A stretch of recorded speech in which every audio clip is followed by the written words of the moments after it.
guys, it's Coach G and Haley. so for this video, we're just going to be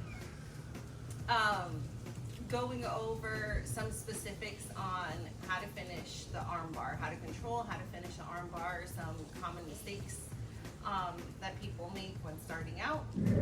So we're going to start from here, just talking about what it is that we have to control. What do I need in to be in control of the armbar? So first thing that you have to know, just with any of your braking mechanics, right? There is a braking point. There's a fulcrum. When we're talking about the legs, when you see people lock up any sort of leg locks, you need to make sure you have the knee line in, right? So for your armbar, you need to make sure you have their elbow past your legs, over your hips, right? If her elbow is down to the mat, I can be pulling on this arm all day long. It might be uncomfortable for her, but it's not gonna break her arm, right? I need to have her elbow in here, right? I wanna make sure that my hips are as close to her shoulder as I can get them, because that's gonna make it a tight armbar, right? My legs, what are my legs doing? One leg is keeping pressure on her head, right? Keeping her head down, and the other one is pinning her body down. So when we talk about, there's two different things that we want pinned to the ground to control someone, right? When we're passing guard and everything, we're talking about controlling the hip line so she can't hip escape. After you control the hip line, we're looking to pin the shoulders. You pin the shoulders, you can keep her flat on the mat. Hip line, she can't hip escape, she can't replace her guard, right? So in an arm bar, I'm not really controlling the lower half of her body, I'm controlling the upper half of her body. So I need to keep her shoulders pinned to the ground. How do I do that? With my legs. Keeping one leg over her head, one leg over her body, right? You can have this arm in the middle. You can have this leg passed through here, but still creating pressure down. You can, a good way to have is to bring your leg through this way.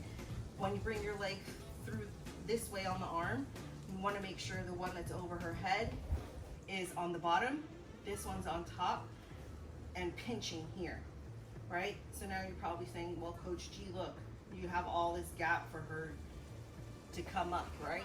But the reason why we do this way, we're pinching our knees, keeping everything in tight, we're keeping the shoulder and the elbow in, right? She can't. Is it easy for you to sit up, Kaylee? Nope. I'm pinching my heels to the ground and pinching them to her head here. So I'm keeping her pinned to the ground, okay? The other thing is, once you have the elbow in, you have the whole arm in, right?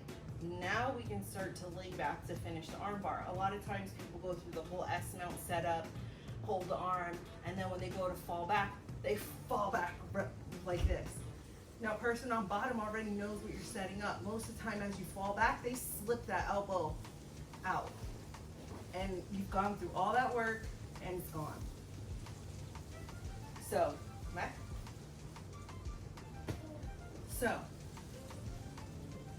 old school way of finishing armbar. They tell you, hold the arm to your body, make sure her thumb is facing the ceiling.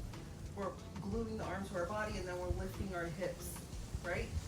I can only pull her arm down so much and lift my hips up so much. There's some people who have very flexible joints, right?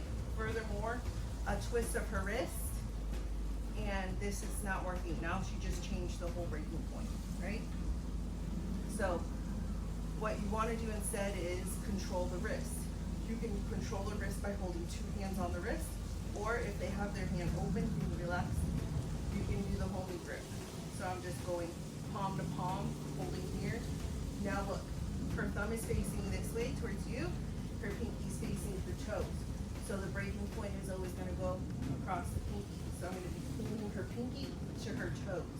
So now since I have control of her wrist, and it's going to be hard for her to move it because I can control it, I pull her pinky towards her toes and break that way, right?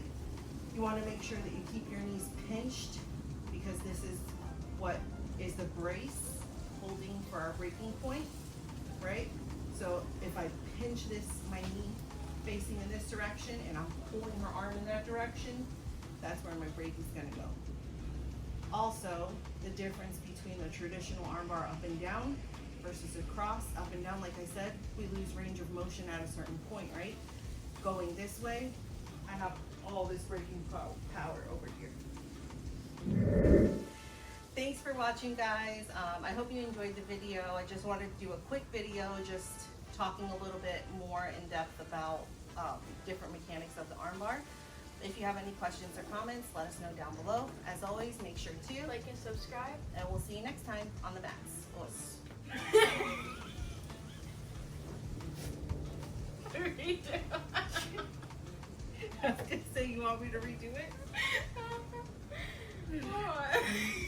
That did not come out the way I wanted it to. Just do regular. Not like Kaylee. Not Kaylee. Regular. Regular.